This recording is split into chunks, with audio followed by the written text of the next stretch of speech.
सभी धर्म प्रेमी बंधुओं को जय जिनेन्द्र। आज हम सभी लोग सम्यक दर्शन में जो 8 प्रकार के मद रूपी दोष हैं, उन दोषों का अध्ययन आचार्य समंतभद्र स्वामी द्वारा विरचित ग्रंथराज रत्नकरंडक श्रावकाचार्य जी के माध्यम से करने जा रहे हैं। अब तक हम सभी लोगों ने 34 श्लोकों का अध्ययन पूर्ण कर लिया है। आज हम सभी लोग 25वां श्लोक पढ़ने जा रहे हैं। आइए पढ़ते हैं।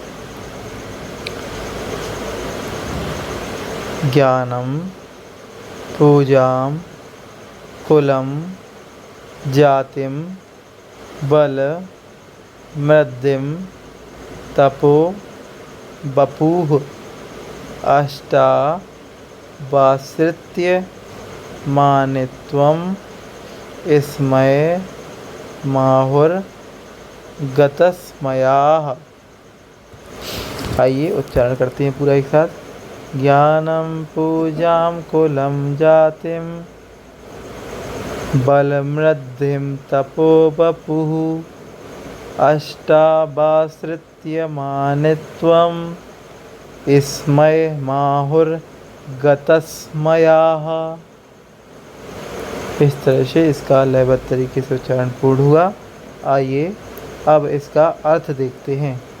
ज्ञानम मतलब ज्ञान का, पूजा मतलब पूजा का, प्रतिष्ठा का, कुलम मतलब अपने पिताजी के कुल का, वंश का, जाति मतलब अपनी माँ की वंश का, जाति का, बल का मतलब शारीरिक बल का, मृद्धिम मतलब रिद्धिम, रिद्धिम मतलब धन संपत्ति आदि का, धन का, तपो मतलब अपनी तपस का, तप आदि का, और बपू मतलब अपने शरीर का। ये 8 जो मैंने अभी नाम लिए, इन 8 का आश्रित्य, आश्रित्य, इन 8 का आश्रित्य मतलब आश्रय लेकर कर, मानित्वम, मानित्वम मतलब मान करना, इसमय, इसमय मतलब होता है घमंड, इसमें मतलब होता है घमंड। इन 8 का आश्रय लेकर के क्या करना? घमंड करना, घमंड करना, इसमें मतलब घमंड करना। क्या कहा है? इसमय। फिर यहाँ पे देखना आहू, यहाँ लिखा है आहू, आहू मतलब कहा है। किसने कहा है? गतस्मया ने कहा है। गतस्मया कौन है? गतस्मया मतलब जिनका इसमय गत हो गया है, जिनका असमय गत हो गया। गत मतलब जिनका असमय बीच हो गया, जिनके घमंड से जो ऊपर पहुंच गए हैं। ऐसे गणधराज देवताओं ने इसको 8 प्रकार के जो दिए हैं ना ऊपर, इनको, इनका आश्रय लेकर के मान करना, मान कषाय करना, मान करना, इसमय कहा है। किसने कहा है? आहू मतलब कहा है। गतस्मया ने कहा है। गतस्मया मतलब जिनका इसमय गत हो गया है, छूट गया है। इस तरह से इस श्लोक का अर्थ पूर्ण हुआ।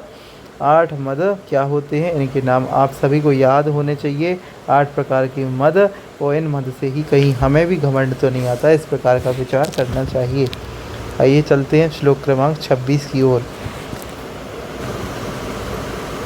आइए श्लोक क्रमांक 26, जो उपर्युक्त श्लोक में 8 प्रकार के मद बताए गए हैं, उन मदों को करने से क्या हानि होती है, वह यहाँ पे आचार्य महाराज हमें समझाने का प्रयास कर रहे हैं।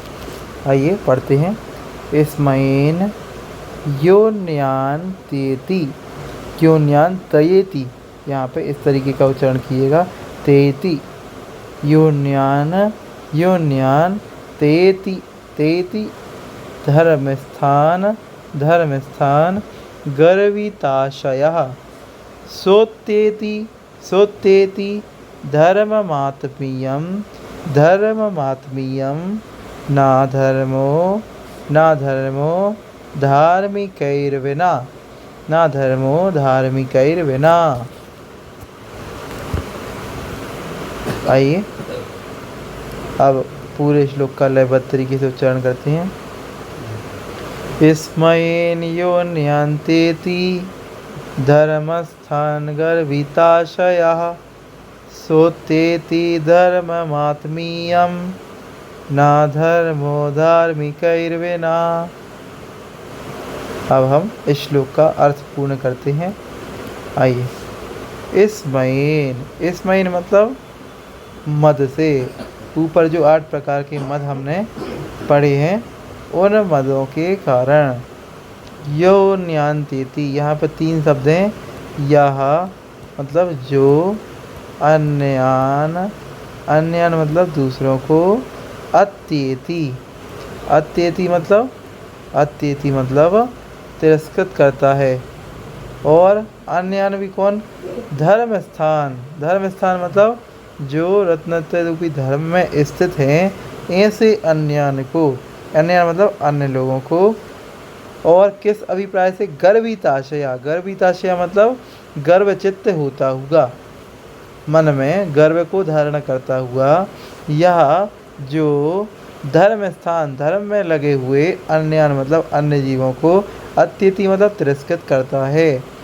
जो घमंड में चूर होता हुआ धर्म में रत्नोत्तर रूप धर्म में लगे हुए अन्य जीवों को अत्यति मतलब तिरस्कृत करता है, वह क्या कर रहा है, सो अत्यति, सो वह अत्यति मतलब क्या कर रहा है, तिरस्कृत करता है। किसको तिरस्कृत करता है, धर्म आत्मीयम, आत्मीयम मतलब स्वयं के अपने धर्म को ही वह क्या करता है, अत्येति, अत्येति अर्थात अपने धर्म का ही वह तिरस्कार करता है। क्योंकि ना धर्मो धार्मिकैर बिना, क्योंकि धर्मी के बिना धर्म नहीं होता है। ना धर्मो धर्म नहीं है, धार्मिक धर्म के बिना।